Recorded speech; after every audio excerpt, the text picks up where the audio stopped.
இந்த உலகத்தில் மனித இனம் ஆரம்பித்த முதற்கொண்டு எத்தனையோ பரிசுத்தவான்கள், எத்தனையோ மகான்கள், எத்தனையோ சாம்ராஜ்யத்தை நிறுவினவர்கள் வாழ்ந்து மடிந்திருக்கிறாங்க. பெரிய பெரிய காரியங்களை சாதித்தவர்கள், அந்த பெரிய பெரிய நாடுகளை ஆண்டவர்கள் மறித்திருக்காங்க. அவங்க எல்லாருடைய கல்லறையும் அலங்கரிக்கப்பட்டதாய் மூடப்பட்டதாக இருக்கிறது. சிலருடைய கல்லறைகள் மிக அலங்காரமாக இருக்கிறது என்று நம்ம பார்க்கிறோம். ஆனால் இந்த உலகத்திலே திறந்திருக்கிற ஒரே ஒரு கல்லறை இயேசு கிறிஸ்துவின் கல்லறை மாத்திரமே.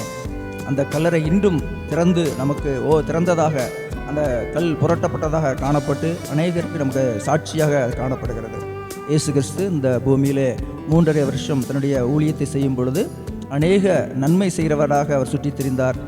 வியாதியாயர்களுடைய வியாதியை நீக்கி வியாதியின் மேல் வெற்றி சிறந்தார். குருடாயிருக்கிறவருடைய கண்களை திறந்து குருட்டுத்தன்மையின் மேல் அவர் வெற்றி சிறந்தார். நோயுற்றவர்களை குணமாக்கினார். தரித்திரருக்கு சுவிசேஷம் கொடுத்து அந்த தரித்திரத்தை மாற்றி அதன் மேல் வெற்றி சிறந்தார். அவர் கடைசியாக வெற்றி சிறந்தது மரணத்தின் மேல் அவர் வெற்றி சிறந்தார். மரணமே உன் கூர் எங்கே, பாதாளமே உன் ஜெயம் எங்கே.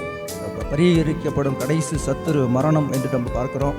அந்த மரணத்தை ஜெயமாக விழுங்கின இயேசு கிறிஸ்துவை இன்றைக்கு நம்ம உயிர்த்தெழுந்த திருநாளையில் நம்ம ஆராதித்து வருகிறோம், ஆசரித்து வருகிறோம். உண்மையுள்ள ஒரு உயிர்த்தெழுந்த திருநாளாக நம்முடைய செத்த கிரியைகளெல்லாம் நீக்கி, மாம்சத்துக்குடைய கிரியைகளை நீக்கி ஒரு உயிர் பெற்ற இயேசுவை ஆராதிக்கிற நாம் ஒரு ஜீவனுள்ள சாட்சியாக, ஒரு உயிருள்ள சாட்சியாக, மற்றவர்களுக்கு பிரயோஜனமாக, திறந்திருக்கிற புத்தகமாக, அநேகருக்கு பிரயோஜனமாக வாழ நாம் அழைக்கப்படுகிறோம். அப்படிப்பட்ட கிருபைகளை தேவன் தாமே நமக்கு தருவாராக.